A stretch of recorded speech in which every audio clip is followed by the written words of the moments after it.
कई विचारधारा को ये लोग अपमानित कर रहे हैं। जनता ने ठान लिया था कि इनको समय आने के बाद हमसे हमारे वोट के भरोसे ये सत्ता में गए और अब हमारे वोटों से इनको सत्ता से नीचे उतारेंगे, ये सोच जनता ने बनाई थी।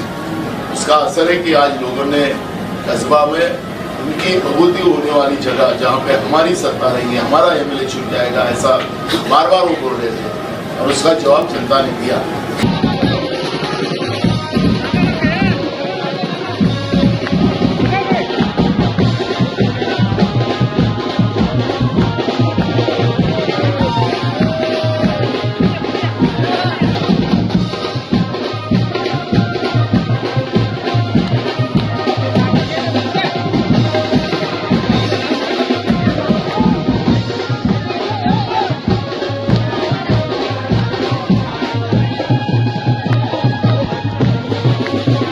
कांग्रेस को एक बहुत बड़ी जीत मिली है, लेकिन दूसरी तरफ हार भी महाविकास आघाड़ी सरकार को देखनी पड़ी। क्या कुछ कहेंगे बड़ी जीत?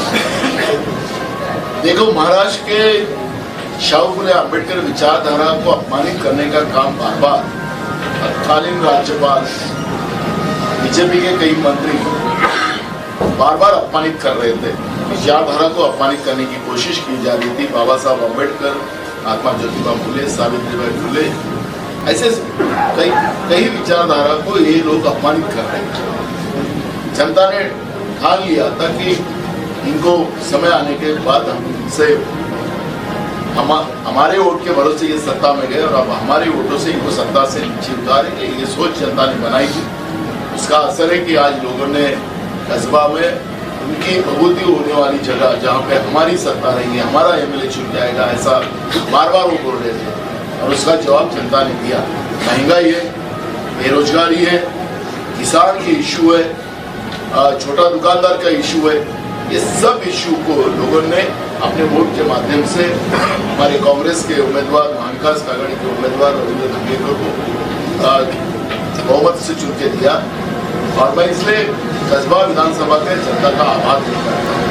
यहाँ चिचोड़ की बात है, चिचोड़ में हमारा ही एक अपक्ष एक उम्मीदवार खड़ा हुआ था और आपने अगर हमारे उम्मीदवार और अपक्ष उम्मीदवार की अगर वोट की गिनती करोगे तो बीजेपी का उम्मीदवार वहां हार गया। जो उम्मीदवार बीजेपी का खड़ा था वो एक उनके परिवार से था, जिनका जो एमएलए जो था उनका देहांत हुआ था, उनकी मिसेज से खड़ी थी। तो सिंपैथी वोट के आधार पर तो उनको 70%, 80%, 90% वोट मिलना चाहिए। लेकिन बीजेपी के करतूतों से लोगों में गुस्सा है, महंगाई के बारे में, बेरोजगारी के बारे में, किसान के इशू में और छोटे दुकानदार भी त्रस्त है। और विचारधारा को, क्योंकि महाराष्ट्र की विचारधारा जो है शाहू फुले अम्बेडकर विचारधारा, उसको जो बार बार बीजेपी अपमानित कर रहे हैं, उस विचारधारा ने एकजुट होकर उनको पराजित करने का निर्णय लिया है। आपने देखा होगा कि हाल ही में जो ग्रेजुएट और टीचर कॉन्स्टिट्यूंसी के जो इलेक्शन हुए उसमें भी बड़ी बढ़त कांग्रेस और महाविकास आघाड़ी ने दी है। जो बीजेपी के सिटिंग एमएलए थे वहां पर भी कांग्रेस के एमएलए दोनों चुन के आए। नागपुर, अमरावती जो बीजेपी अपना गढ़ समझती थी वहां पे भी उनके गढ़ उध्वस्त हो चुके हैं और इसलिए बीजेपी की महाराष्ट्र में उल्टी गिनती शुरू हो चुकी है। लेकिन कस्बा में जो जीत हुई है कहा जा रहा है और इनका कहना है कि उम्मीदवार के ऊपर जो बीजेपी अपना गढ़ समझती थी वहां पे भी उनके गढ़ उध्वस्त हो चुके हैं और इसलिए बीजेपी की महाराष्ट्र में उल्टी गिनती शुरू हो चुकी है।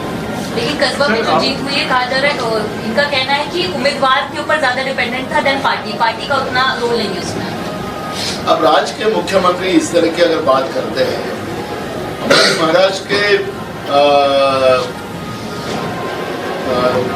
मुख्यमंत्री का एक दर्जा हमेशा रहा है, चंद्रबाबू चौहान साहब से लेके तो उद्धव ठाकरे साहब तक एक अच्छी दर्जा रहा है। लेकिन ये मुख्यमंत्री क्या बोलते क्या नहीं उनको ही समझ में नहीं आता है। कल वो बोल रहे थे कि अपोजिशन ये राष्ट्रद्रोही है। इस तरह का वक्तव्य अगर राज्य का मुख्यमंत्री करता है, उम्मीदवार विचारधारा के आधार पर डिसाइड किया जाता है, उम्मीदवार उसी आधार पर खड़ा किया जाता है। अब हम थोड़ी बोलेंगे चिचोड़ में वो उम्मीदवार जीती, आखिरी विचारधारा जीतती है। अगर राज्य का मुख्यमंत्री इस तरह का वक्तव्य करते हैं तो ये हमारे लिए हमारे राज्य के लिए कोई अच्छी बात नहीं। सर, एक विधानसभा के उपचुनाव की जीत पर आप इतनी बड़ी बात कर रहे हैं कि बीजेपी की उल्टी गलती इसलिए हो गई, ऐसा नहीं लगता कि बहुत ज्यादा ही उम्मीद आपने बना ली? देखो, मैंने एक बात को स्पष्ट शुरुआत में किया कि ये प्रश्न खड़ा हो सकता था, इसलिए हमारी विचारधारा जो महाराष्ट्र की है, शव फुले अम्बेडकर की विचारधारा महाराष्ट्र की रही है, उस विचारधारा को अपमानित करने का जो बार बार भाव बीजेपी कर रही थी, उनके तत्कालीन राज्यपाल ने किया, उनके मंत्रियों ने किया, इस विचारधारा को खत्म नहीं कर सकते। इस विचारधारा महाराष्ट्र में मजबूत है और उसका ही ये जवाब है और ये तो शुरुआत है। और इसलिए हमने कहा कि हाल ही में जो विधान परिषद के चुनाव ग्रेजुएट और टीचर मतदार संघ के हुए थे, तो नागपुर उनके पास थी, अमरावती उनके पास थी, एक टर्म नहीं 2-2 टर्म के लोग थे, 3-3 टर्म के लोग थे, वहां पर भी कांग्रेस ने जीत प्राप्त की। तो मेरा यही कहना है, ये चुनाव नहीं है, ये ग्रेजुएट मतदार संघ के लोगों ने, सुशिक्षित लोगों ने हमको वोट किया, अब वो जनरल लोगों में वोटिंग आ गई, तो ये सैंपल है। मैं चावल को पूरा चावल के दाने जांचते नहीं, एक चावल का दाना लिया तो पता है कि देख लेते तो हो गया, चावल पका हुआ होता है। तो ये सैंपल है, ये तो शुरुआत है। मैं यही कहना चाहता हूँ, अगर बीजेपी आज भी और महंगाई बढ़ाएंगे तो बढ़ाए, लोगों की कितनी परीक्षा आप लोगे, बेरोजगारी कितनी बढ़ाओगे?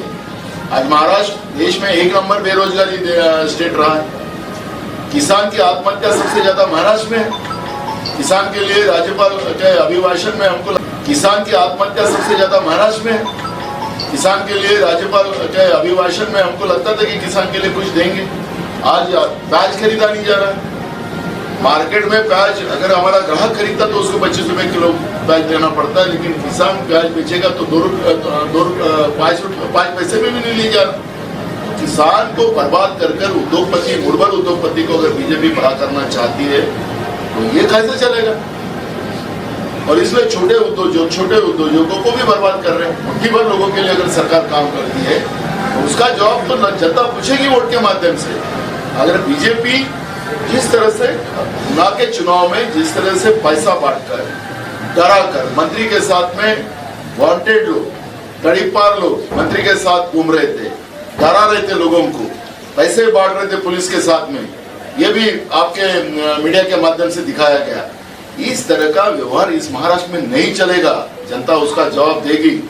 और इसलिए हम उस बात के लिए उत्तेजित नहीं, एक सीट के लिए हम और मुझे तो उम्मीद थी कि हम 85,000 वोट वहां से कम मिलना चाहिए। हम 72,000 वोट समथिंग हमने लिया है, तो मैं वो 10,000 वोट का भी आत्मपरीक्षण कर रहा हूँ। मुझे वोट क्यों कम मिले, हम कहाँ कम पड़े?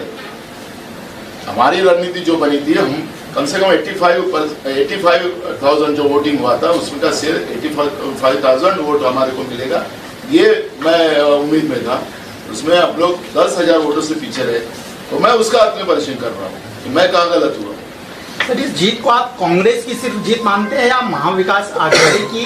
और क्या इसमें जो है महाविकास आघाड़ी इसके बाद और भी एकजुट होगी और आगे के जो चुनाव होंगे उसमें जो है आप कहा कि महाविकास आघाड़ी की ही जीत है करके हमने बोला है, तो आप और सवाल पूछ के क्या चाहते हैं? क्योंकि सिर्फ कांग्रेस जश्न मना रही है। असफल रह गए राहुल कलाटे ने जो हमने आपने देखा होगा कि विधान भवन में हमने सभी पक्ष के नेता हम लोग थे, जयंत पाटिल था, मैं था, आदित्य ठाकरे थे, हम सब साथ में थे आपके मीडिया के साथ, तो हम सभी जश्न मना रहे हैं।